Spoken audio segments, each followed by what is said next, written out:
Thank you very much, Madam Speaker and colleagues. I'm so happy and feel privileged today to speak on Bill C-4, the Making Life More Affordable for Canadians Act. But before I commence my formal remarks, I hope senators will just allow me a brief moment to reflect on a very important event that occurred yesterday. And I think that in light of what's transpiring in politics south of the border, it has even greater significance here in Canada today. And many were in attendance yesterday, and we watched online. At the risk of sounding effusive about yesterday's event, it truly showed Canada at its best. Of course, the event I'm speaking about is the honoring of our 22nd Prime Minister, the Right Honourable Stephen Harper, at the unveiling of his official portrait. I see Senator Housakis. I see Senator Housakis clasping his chest.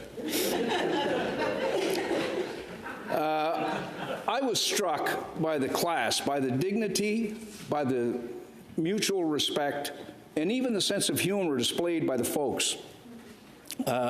People who came from different political perspectives and yet were unified, not only in honoring Mr. Harper, but honoring our country. It was clear from both Mr. Harper and our current Prime Minister during the speeches yesterday its importance during these difficult times as we confront unprecedented challenges internationally and, yes, domestically, to set aside our differences and our squabbles and focus on what we all agree on, and that is that we live in one of the greatest countries in the world and that our unity rises above partisanship.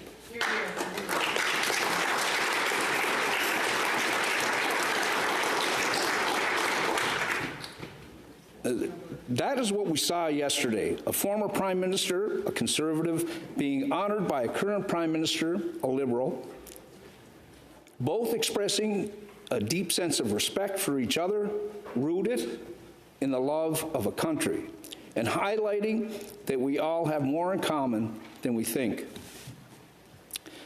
Yesterday was a special moment in our history in which those present understand that during these difficult and challenging times, setting aside our differences for unity can be a source of inspiration for all of us and for Canadians across this country. Thank you for your grace, for allowing me these few words. Hopefully yesterday's ceremony frames the essence of C-4 because it's about kindness, understanding, and generosity that Canadians show toward each other for a common good.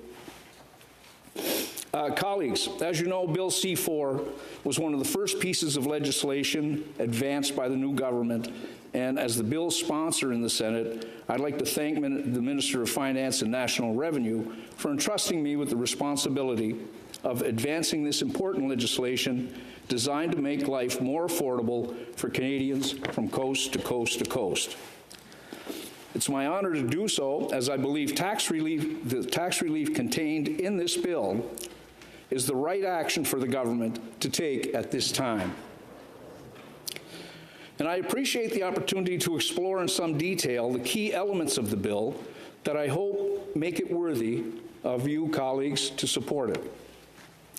In terms of the stated goal of this bill, which is reflected in its title, it would first legislate the delivery of the government's middle-class tax cut, which is targeted at providing tax relief to nearly 22 million Canadians and saving two-income families up to $840 a year.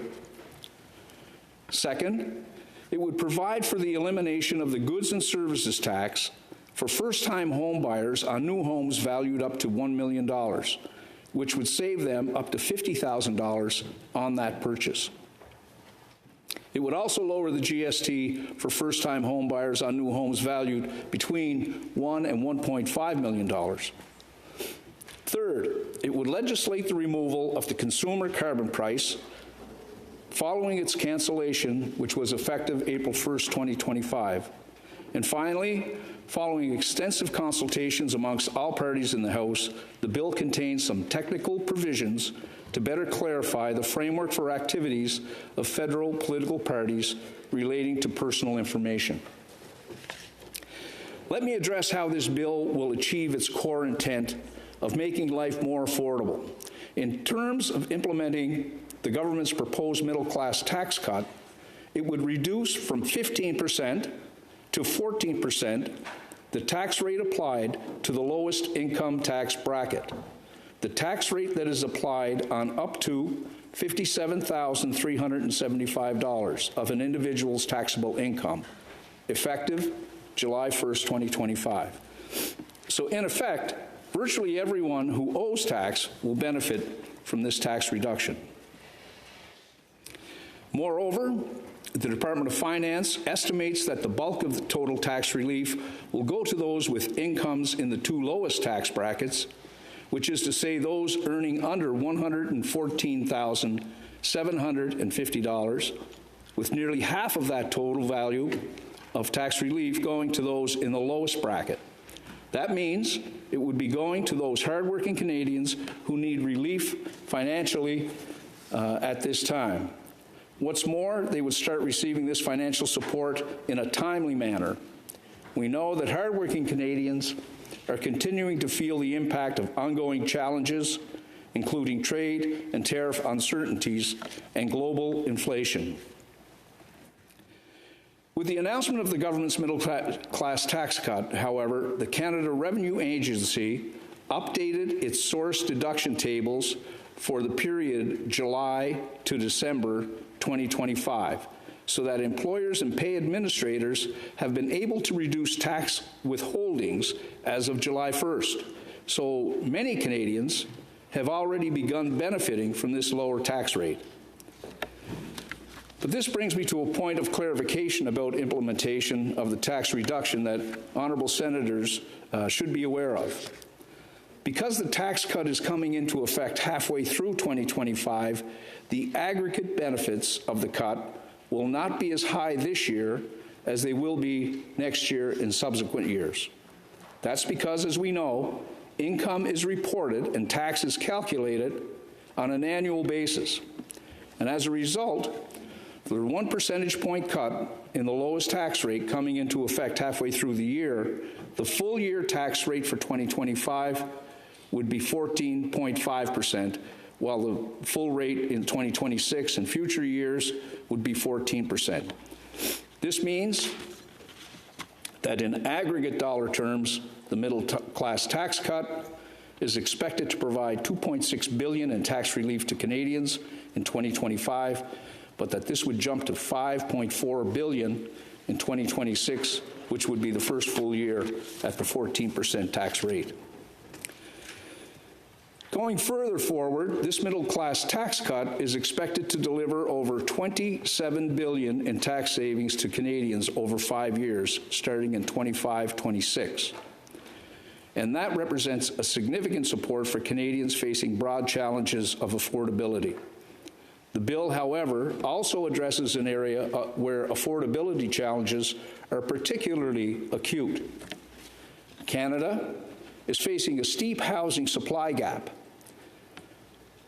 one that threatens affordability, opportunity, and the ability for Canadians to build a life and a future here at home. Desjardins Economic Studies published earlier this year a report concluding, and I quote, "Over the past quarter century, the average selling price of a home in Canada has ballooned by more than 4 times, while the average household disposable income has only slightly more than doubled." They go on further to say, benchmark home prices now consistently exceed what the average household can afford in several provinces, close quote. And this is just one study among many reaching similar conclusions.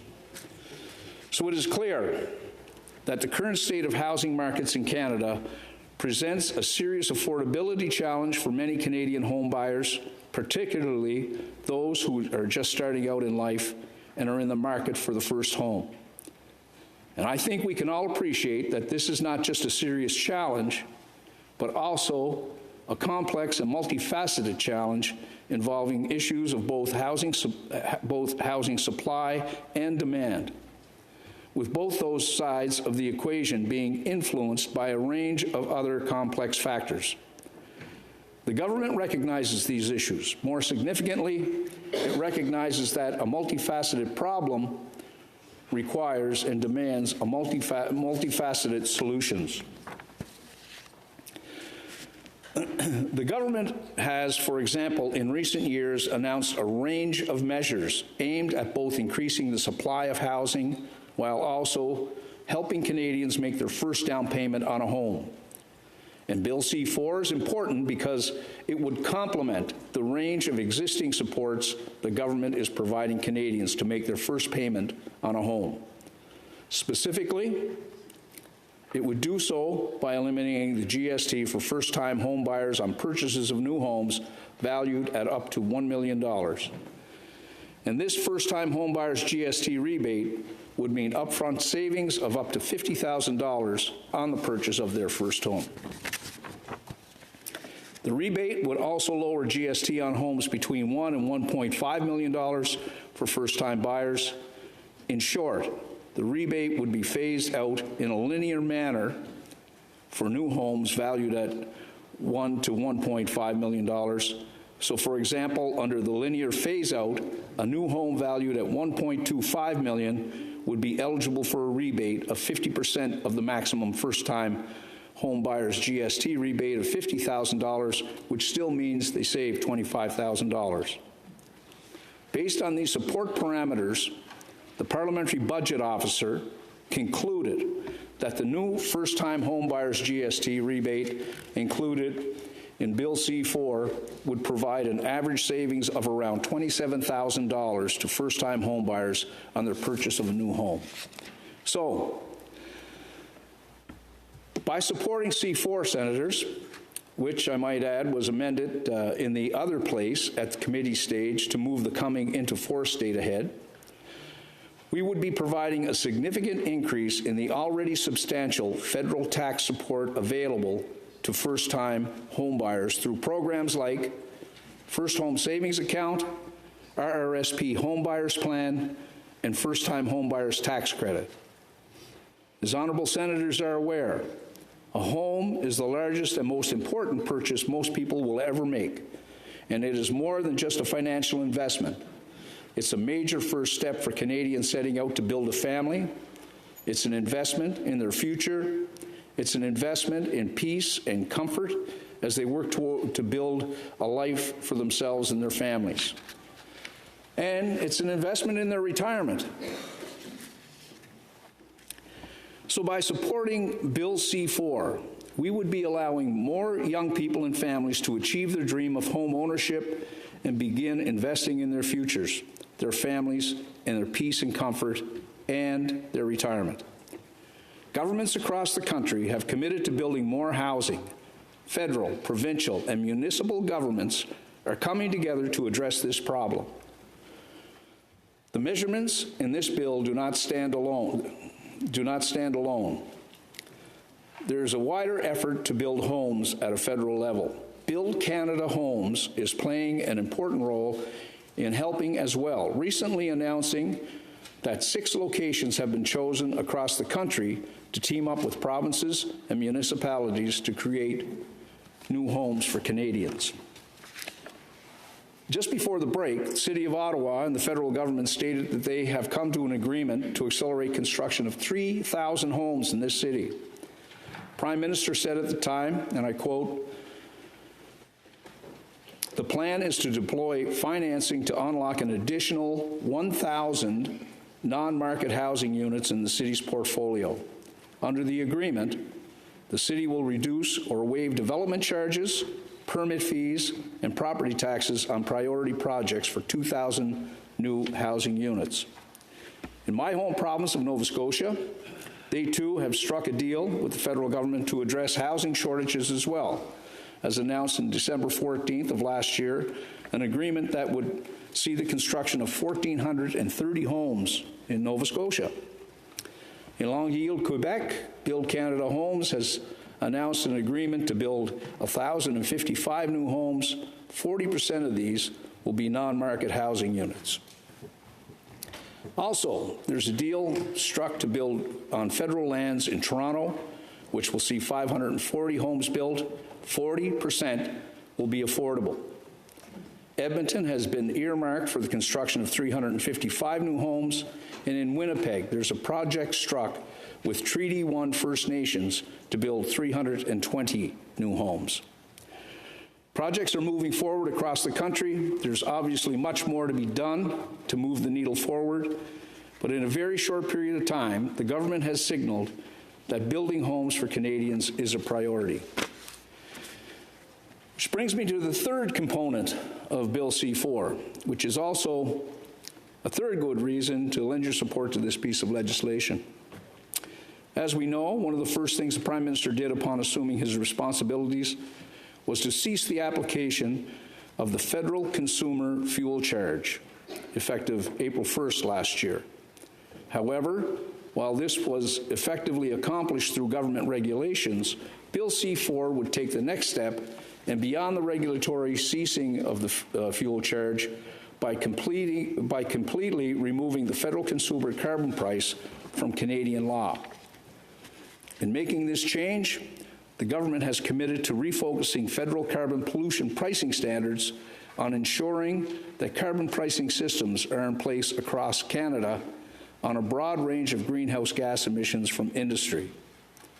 The government has been clear that a price on pollution for large emitters would continue to be a key component of its plan to build a strong economy and greener future. And it has been clear in committing to a system that is fair and effective. Industrial carbon pricing is one of the most important greenhouse gas emissions reduction policies, the government's plan to meet Canada's 2030 greenhouse gas emissions reduction target. Carbon pricing systems for industry are also designed to keep costs low, to protect against competitive risks, while driving investment in technologies that will shape the clean economies of the future and creating good jobs. Bill C-4 is therefore an important step in setting the government on its path to a cleaner, sustainable, and more prosperous future. But as I noted in the outset, even though affordability is C-4's primary focus, it's not its full extent.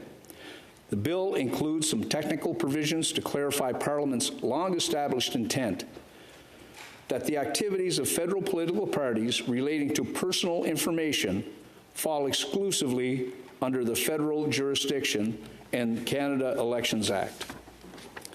For one thing, this would clarify that federal political parties cannot be required to comply with provincial personal information protection laws, in keeping with Parliament's intent that the Canada Elections Act provides for a national, uniform, exclusive, and complete personal information protection regime for these parties across Canada.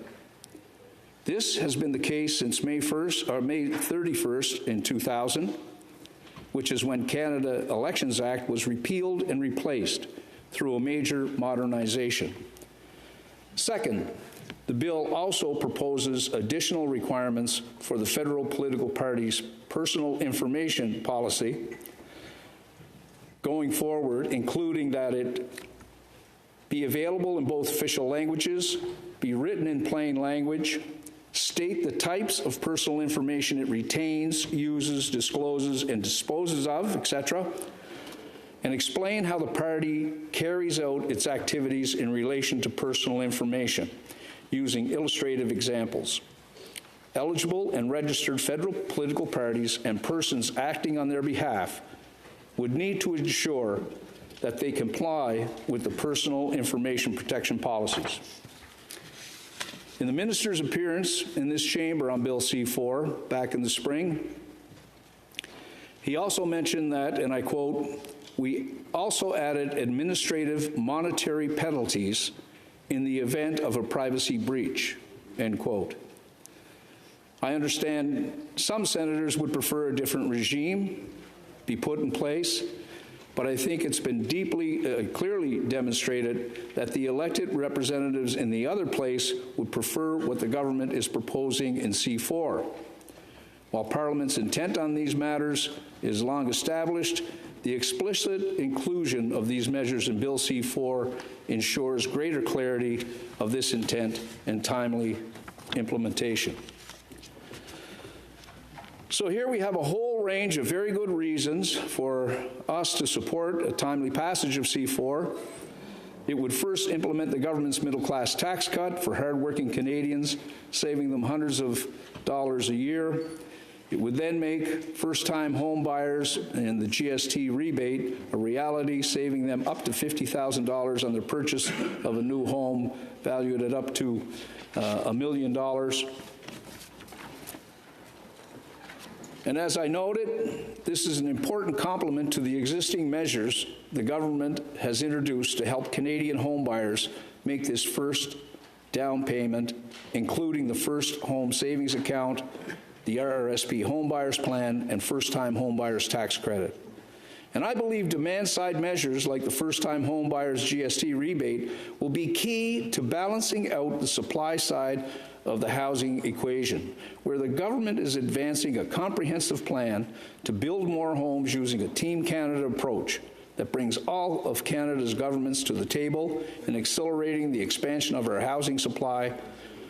Further, Bill C-4 would permanently legislate the removal of the federal consumer fuel charge, allowing the government to refocus and reinforce its carbon pollution reduction efforts in a way that is fair to Canadians and supportive of clean growth. Taken together, the measures included in Bill C-4 would help set the stage for a more affordable and prosperous Canada, including by allowing Canadians to keep more of what they earn. I believe now is the right time to deliver this financial support, as Canadians continue to feel the impact of ongoing challenges, including the uncertainties brought about by developments on trade and the tariff front. This bill has been delayed for quite some time, as we know, and I believe, Senators, now is the right time to move it to committee for further study and provide for timely passage of Bill C-4, which would make this support for Canadians a reality. Thank you very much. Merci et miigwech. And I'd be happy to take questions.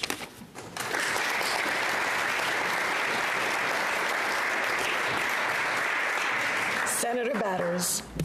Senator Cuzner, thank you very much for your speech. I have a few questions for you. First of all, the income tax cut in this Bill C-4, which the Liberal government boasted initially would, quote, deliver real change, will actually only save the working poor about $11 a year.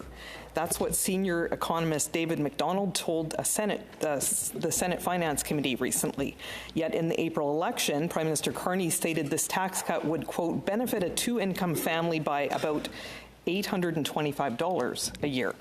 So this senior economist told the Senate committee that this Liberal claim was misleading. McDonald told senators, quote, the drop in the bottom bracket rate has been pitched as an affordability measure, but provides effectively no benefit to those in poverty and little benefit to those in the middle class, unquote. So, Senator Cuzner, how can the Carney Liberal government claim this minuscule measure amounting to less than $1 a month for the working poor provides Canadians with substantial affordability relief?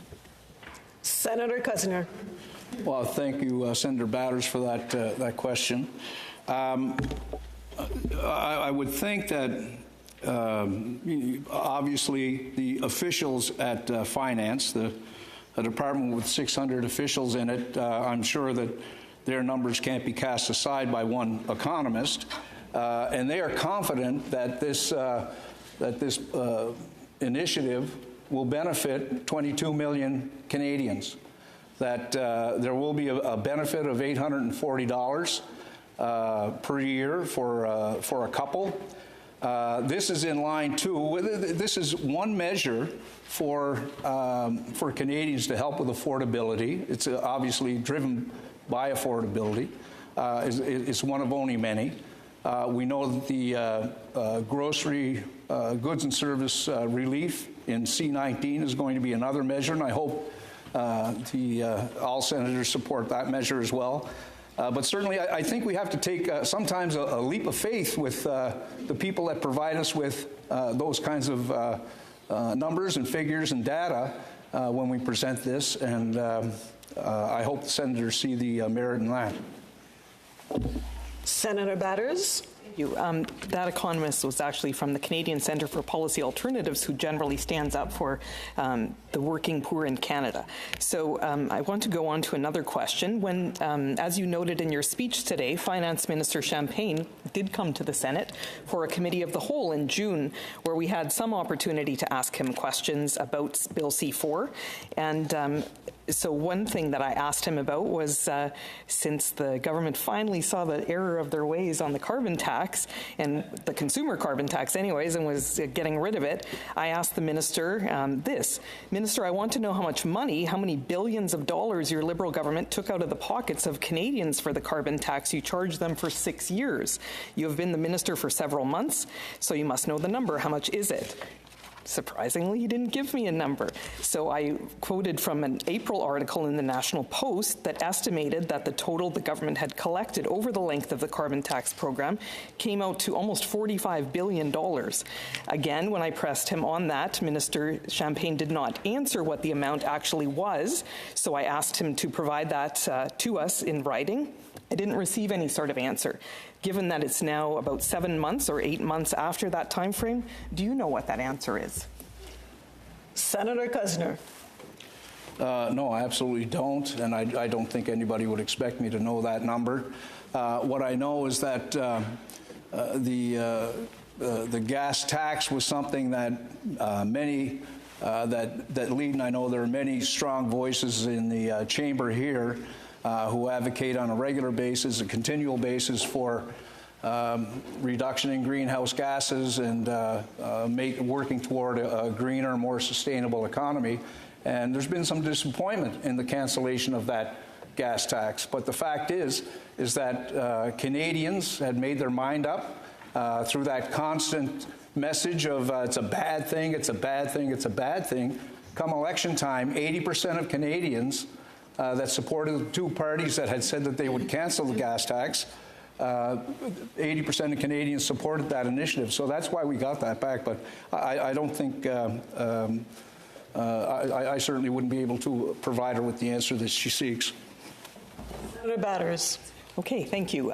Being that you're the sponsor of this government bill, perhaps you could ask the government to provide you with that answer and provide it to us, since you're the person we need to ask the questions. I don't believe the government is going to put up a speaker on this to be able to ask the government questions, so you're the person we need to try to get those answers from, so I'd appreciate that. My last question on this is the other area that I questioned Minister Champagne about when he was here in June in that committee of the whole was about what seemed to be kind of an unintended consequence of reducing the value of the disability tax credit by the virtue of that tax cut in Bill C-4, because there was a small amendment that would be needed that was being advocated for by the National Disability Network. It was an area that Senator Petitclerc questioned the minister about that day, and when she didn't really get an answer, I followed up on it, and they had actually, this National Disability Network had written the minister to a letter which listed several examples of situations where persons with disabilities would have actually been negatively impacted by the reduction of the disability tax credit, even with that modest income tax factored in. So Minister Champagne was kind of doubting that. I asked him to refer to that letter and to actually definitely respond to that. He ended his the questions that I was answering with saying to me, I asked him for a written response to those examples, and he ended his questioning to me saying, Senator, we will respond to that letter and provide you a copy. I never received such a copy. We did just check back today to just make sure that I didn't miss it in my inbox or something like that. Quite certain that I did not receive a copy. What's the answer to that? Have they made that amendment? And if not, why not? Senator Cuzner. Thank you very much, Senator Batters, for that. And it'll give me an opportunity to thank the senators that showed up at the initial briefing on C-4 and brought that forward in a very strong message. We were able to press the minister at the time, Minister Champagne, and you would know that in the Budget Implementation Act that he did, in fact, make those taxpayers whole on that. He's fixed it. I've recently met with Amanda McKenzie. She's the government relations person for March of Dimes, and I believe that's where the information, the initial letter would have come from. And they were really pleased. They get the vast majority of their actual data and information from Inclusion Canada. And Inclusion Canada said, yes, this fixes the problem in the budget bill. So I would hope that the senator wanting that fix will be able to support the budget bill. Senator Batters. So I just want to follow up on that. Are you saying then they decided not to amend Bill C-4, but instead they amended the Budget Implementation Act, which was introduced, drafted and introduced much later than this Bill C-4, and which Bill C-4 did just get passed in the House of Commons quite recently? Senator Cuzner. The provision to make them whole was included in the budget bill, yes. So it was brought forward, and again, I thank the senators that invested the time to bring that forward. Senator Simons. Would Senator Cuzner take another question? Absolutely. Senator, you began your comments by talking about the nonpartisan nature of the unveiling of Prime Minister Stephen Harper's portrait. Yesterday, I talked about the way parties come together. One way that parties have come together is to deal with Section 4 of this bill, in which all parties have agreed to a privacy provision that is far lower than that which we impose on our businesses, on our public sector, and it means that the information that parties gather about voters is uniquely vulnerable. Can you please explain to those of us who are not elected and not members of political parties why political parties should be allowed to carve themselves out a privacy regime that is so dramatically less effective than that we impose on private sector operators? Senator Cuzner. Thank you very much, Senator Simons. And this was the first opportunity that the government had to bring forward really a clarification in a piece of legislation that was passed in May of 2000, that was passed by the House and signed off by the Senate, passed by the Senate. It provides not just a clarification, but it goes beyond the clarification. I had mentioned in my speech what it also calls for. And the minister said in his presentation here when he was in the chamber that they also included monetary fines for those that don't comply. I absolutely respect the fact that you're not a member of a political party. I have been, may still be. I apologize for that. But we're fortunate, and you refer to yesterday's ceremony. There was, a conservative prime minister, former conservative prime minister, liberal prime minister, and both of them paid their respect to the people that show up and volunteer, unlike down in the States where most people are hired guns and they're paid for. Here in Canada, we still do it with people who step up. And I know that for a fact, every riding in this country, if they have a financial officer, that financial officer is a CA. And every time they sign off on a document, their reputation is on the line. And asking for each party to have someone that is responsible for the privacy, that's what the government feels would be just at this time, and they think nothing in this bill precludes further provisions on personal information, but they think that this is appropriate at the time. Senator Simons. If you'll take a follow-up question. Yes. The challenge, I think, when you say that there are fines for people who break the rules, is that the parties themselves, as I read this act, are allowed to set their own rules. And it seems to me that just because all the parties think this is a great idea, is perhaps the proof of the obverse. That's right. Of course, the parties like this system because it holds them to a lower account. Don't you agree that more needs to be done to protect the extraordinary amount of demographic and economic information that parties collect on voters, especially because we're not just talking about a bunch of well-meaning volunteers, we're talking about extremely well-funded analysts who create voter lists that are rich in information that is valuable not just to political parties, but to all other kinds of operators. Senator Cuzner. I'm not naive enough to think that there are no nefarious actors here. With the privacy, I know it's not mandatory to report breaches, but even so, in 25 years, there have been 4 breaches. 2 were accidental. But information is like water. It finds its way out. And so people know about those breaches. But again, there's nothing in the legislation that precludes the government from going further. So, right now, we know that what the government wants to do is to clarify their position that Elections Canada, we should take pride as well as Canadians in Elections Canada and the trust of, we put our trust in Elections Canada. I think most Canadians see it as fair and impartial and professional. We're recognized around the globe for the work Elections Canada do. And so the government's placing their trust in that process. Follow-up question, if I may. Senator Cuzner will take another question. Yes. Senator Simons. It's my understanding, is it not, that the Chief Electoral Officer opposes this legislative regime? Senator Cuzner.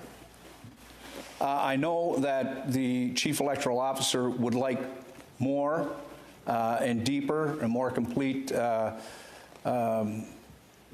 rules around the protection of personal information, but I don't believe that I'm not aware that he opposes this particular initiative.